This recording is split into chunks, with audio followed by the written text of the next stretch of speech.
Alright, hey everybody, welcome to my traumatized childhood, Castlevania 1 on the NES. Now we're gonna revisit this demon which has tormented me for so many years.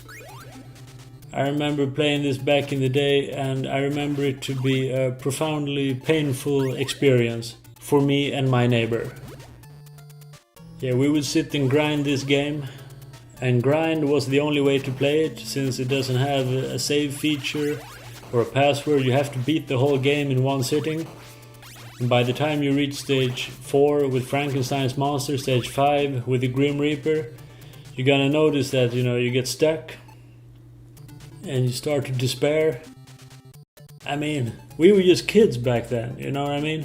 We were like 12-year-old. I mean, we didn't know about strategies and analyzing enemy patterns and stuff like that. I mean, we would just run in there, just hit everything that moved and just hope for the best, Too innocent, And to find that kind of time to sit down and beat the whole game in one playthrough wasn't that easy either. I mean, in those days, kids didn't have their own TVs. You had like a family TV in the living room that everybody was sharing. Sister was watching some shitty show. Parents were watching some movies and stuff. You can't just sit there as a 12-year-old kid. You sit there and grind a stupid video game for 6 hours straight. I mean, your dad would come in the room and just, pull the cord out of the wall and say, go out and play some fucking football or something. I mean, it was tough. But yeah, we used to boot it up after dinner and just sit and play as long as we could. And usually well after midnight, we would reach Dracula and beat it. Of course, by the time you reach Dracula, you're already like dizzy by exhaustion, It's grinding stage 5 over and over and over. I mean, you got nothing left to give. You're like dehydrated, dizzy. So anyway, we picked up the stopwatch here, so we're using the stopwatch strat for the bat. We all did it back then. There's no shame in it. But we're gonna try to switch and pick up the cross sub-weapon to make it a little more interesting.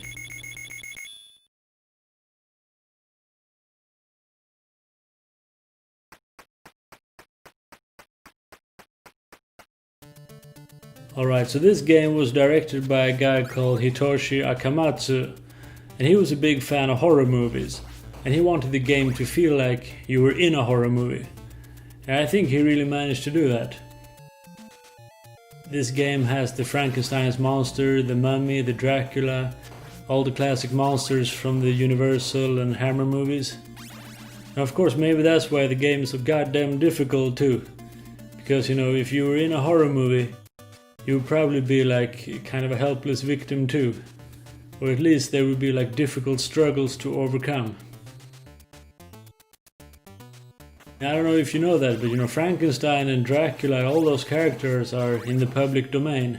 So you can actually use them without infringing on any copyright. So in other words, you can go make your own Dracula movie if you want and name it Dracula.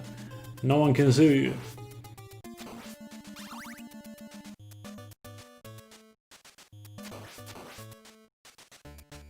Very tough game, but also of course a cool game with great soundtrack, graphics, and for an early NES game, it's pretty fucking great. Especially when you consider all the great sequels that followed. Not all of them great, but many of them. The pattern here was always a little bit tricky. You duck for this one and then you run through this one. You notice that the hit detection works a little different between these games. Like how close you can actually stand to the spikes before you take a hit. For example, in Castlevania 3 on the NES, you gotta be like well far away from the spikes or you're gonna die. In this one it seems that they can graze you a little bit without it being an insta-kill.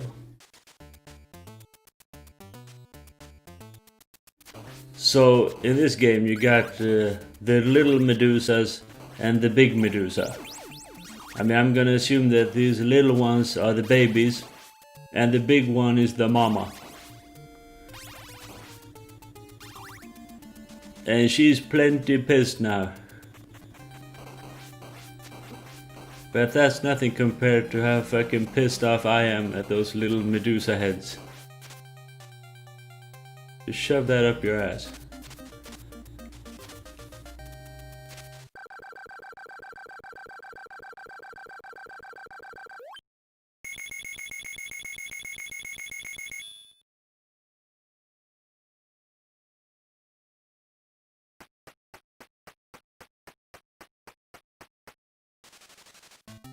Here we go, stage 3, Wicked Child. Pretty tough stage for sure. We're gonna take it nice and safe. Oh, I think we just despawned a flea man. Let's see if we can do it again. I guess not. That was worth a try.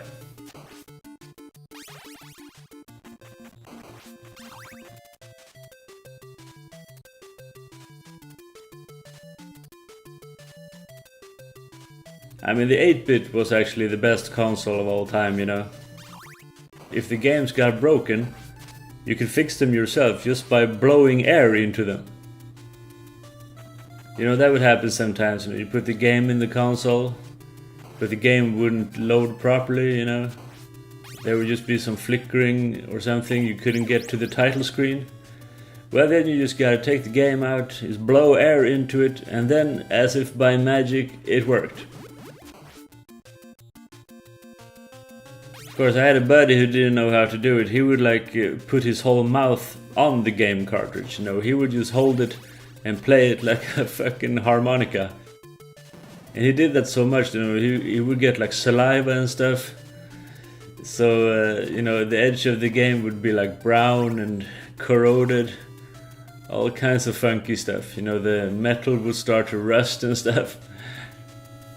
But anyway, I mean, sometimes, you know, just blowing air into the game didn't work, you know. And if that happened, you had to go to plan B, which was to blow air into the actual 8-bit console itself. And yeah, we did that too. I mean, the European 8-bit console was shaped like a square box, and it had a slot at the front where you put the game in, which was basically just, you know, a black hole. Anyway, one day my friend was blowing into the console as I was blowing into the game. We were blowing. I mean, this doesn't sound good. But anyway, the thing that happened was that he was blowing as hard as he could into the console. And he blew so hard that he actually spit out his gum, which flew out of his mouth and into the 8-bit console. And then it disappeared. In other words, he spit his gum into the 8-bit console. And I looked at him, I was like, dude, you just spit your gum into the console? And he was like, no, sure didn't. And then it was like panic mode, you know, we got the flashlight, we got a pen or something and tried to get the gum out. But guess what, we couldn't find it. I mean, it was lost in there somewhere, in the 8-bit. You know, we couldn't get it out. Now the best part is this, I mean, the 8-bit still kept on working for years and years after that. No problem at all. And if you played it for like a long time and it started to get a little warm, there would be this kind of minty aroma spreading across the room. That's why the 8-bit console is the best console. I mean, try to spit a gum into a fucking Xbox, see how long that works. I guess things were just built to last back then.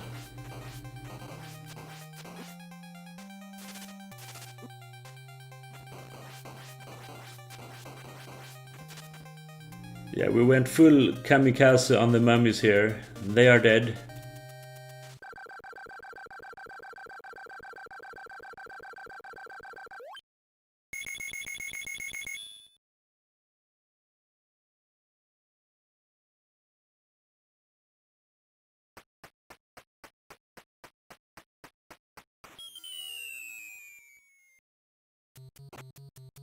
Well, we somehow survived that fall, I don't know how. This is stage 4 or stage 10, depending on how you count. Well, I think most people would call it stage 4. Now this is a little bit easier than the previous stage, I think. Although as soon as I say that, I usually take a death here into the water. So we might want to reserve judgment until further notice. So anyway, in some Castlevania games, if you duck, you're not gonna get knockback, which can save your ass when you're doing this kind of platforming. And I'm doing it out of habit now, you know, I'm ducking, kind of hoping I'm not gonna get knocked back, but guess what, it doesn't work in this game. It doesn't matter if you're standing or crouching, you're gonna get knocked back anyway. So never mind that. Now welcome to Flea Man City. Here we got free flea men for all. Filthy flea men. I mean, they sure went all in with the flea men in this game. I mean, I don't know if there's a game that has more flea men. They appear on almost every stage and in great numbers. Now this guy you can fight if you want, or you can just sneak away.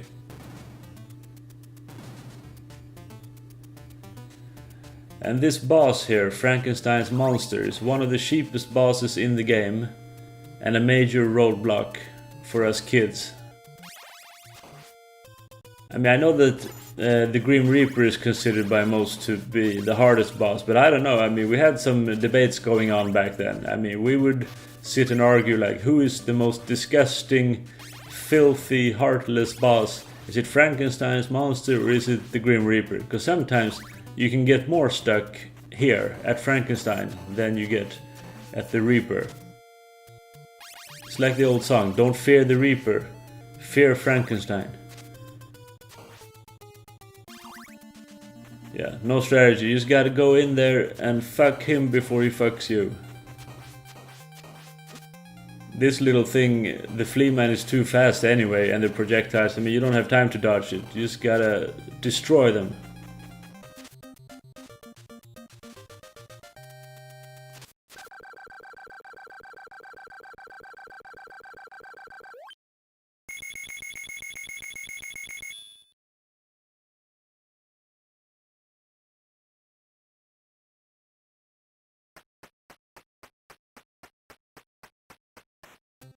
Now, stage 5. This is a screen that you're gonna get used to seeing. This is what you see every time you lose your lives to the Reaper. You gotta start all over from the beginning of the stage. And actually this stage is not too bad either, except for the last room, of course. The infamous hallway with Medusa heads and axe armors. Apart from that, it's not too bad. I mean, these skeletons are pretty trigger happy, but what are you gonna do? Love the music, Heart of Fire. I mean, I don't know how many times I've heard this fucking music, but imagine like it loops about every 30 seconds or so. And I played the games for years and years and years. I mean, for sure I have all this music permanently ingrained in my brain. Which has been helpful, of course. I mean, you know, I've been playing this on piano and doing all kinds of arrangements and stuff. I mean, at least you don't have to sit there and second guess how the melody goes or something like that. I mean, I got that pretty well covered.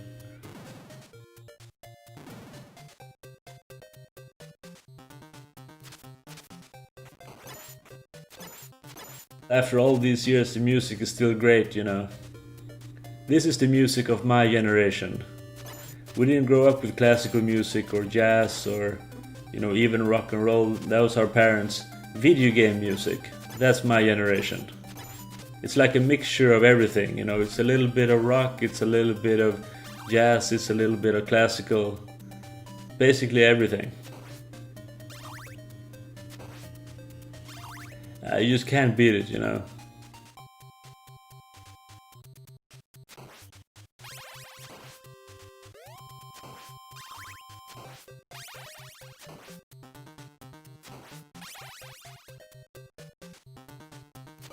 And of course, I mean, I play new games too. I don't just play these old games.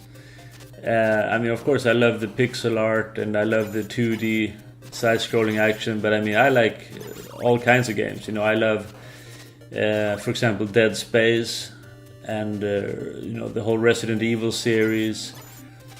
A bunch of horror stuff, of course, you know, I like the early Silent Hill games. But I mean, yeah, I play new games all the time. I just beat The Last of Us Part 2, the Final Fantasy VII Remake. I got the Persona 5 Royal, beat that too. The Evil Within 1 and 2, I love those games. I mean, they are so underrated and so great. I just beat Akuma mode on the Evil Within, which was one of the hardest things I've done in my life. And of course, the Soul series is, I mean, it's a favorite. And especially Bloodborne. Bloodborne is the one that I really love. You know how much I love it? I went through the Chalice dungeons twice. Yeah. Single player, you know, offline. Yeah, that was pretty tough. I guess, you know, when you get raised with fucking games like this, that's how you turn out, you know. It's not a real game unless the game just kicks your teeth in.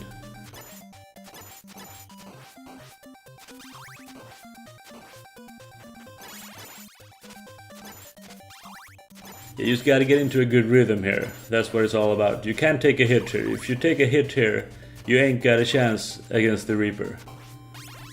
Okay, now this fight can go either way. Let's do it.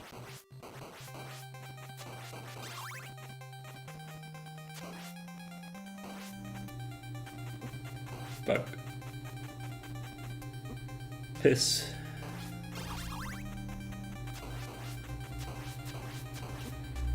You dirty bastard.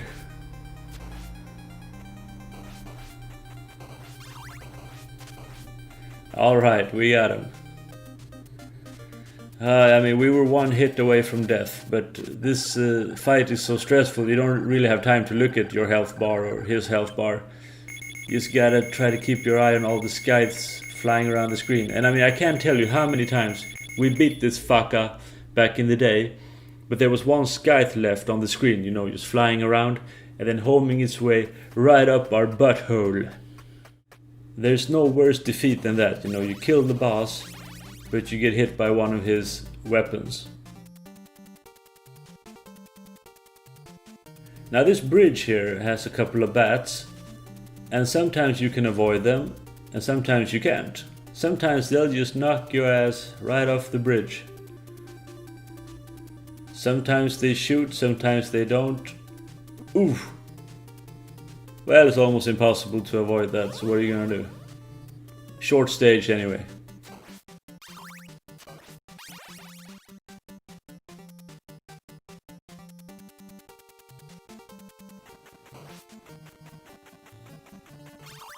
The guy at the top, I mean, he throws his bones like sort of off screen. Sometimes they despawn, sometimes they don't. The way to tell is that, you know, if all of a sudden a bone just lands on your head, that means it didn't despawn. Fucking flea man. Ah shit, picked up the stopwatch. Well, might as well use it. Now this game is like, you know, even the enemies can drop sub-weapons, so even if you're trying hard to avoid the candles with the wrong sub-weapon, you can still accidentally pick it up. I took a couple of hits there, but as long as we're still alive, I can't complain. Alright, here's the stairway to the tower. This is the first time they use that.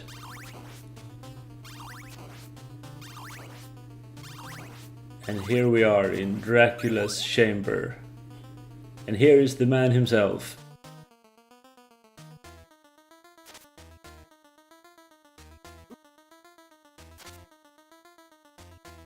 I don't think we're gonna live through this, mate. Yeah, you gotta whip him on the way up, you know. Ah, fuck. Don't worry, we're gonna take him now. I mean, we need a full life bar anyway.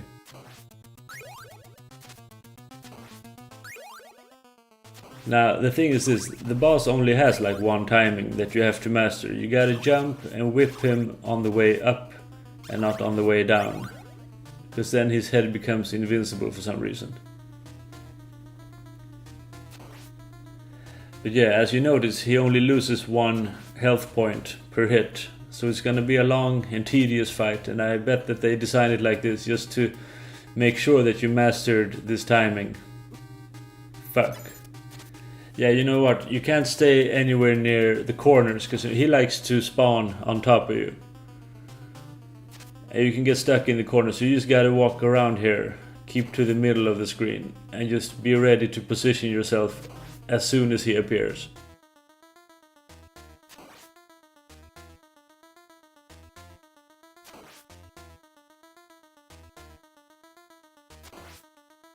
But yeah, if I remember correctly, back in those days, when you reached this boss, I mean, you had nothing left to give. I mean, you were already so burned out from the previous stages and the continuous playthrough. You just wanted it to be over. You were just kind of begging for a miracle, you know, just let me defeat this fucker.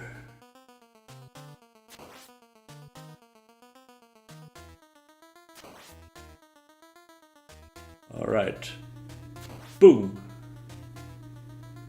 So now we are at the second phase here. And we are going to stun him with the holy water. If you have triple holy water, I think you can stun him more. I mean, actually you can do that to all the bosses, but I didn't want to do that for this run.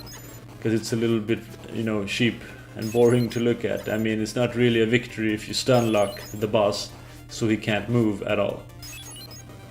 We're supposed to have a fight here.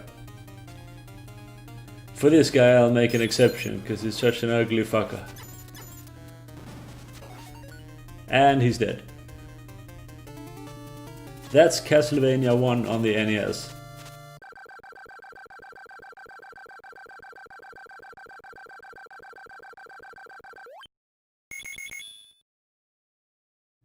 I mean, I can't exaggerate the sense of triumph that we felt as kids after we beat this game. You really feel free, you feel that you accomplished something. I mean, the game is hard, it's ruthless, it's a real test of patience, it can give you frustration and a sense of despair, but it's not impossible. Just almost. The interesting part is that the game hasn't even gotten any easier these days. I mean, it's still tough, even though it's such an old game. I tell you, those early games didn't fuck around, you know. So, which game shall we play next? What do you think? Leave a comment below, and who knows? It might happen. I have a whole pile of old Castlevania games here. Thanks for watching. See you guys later.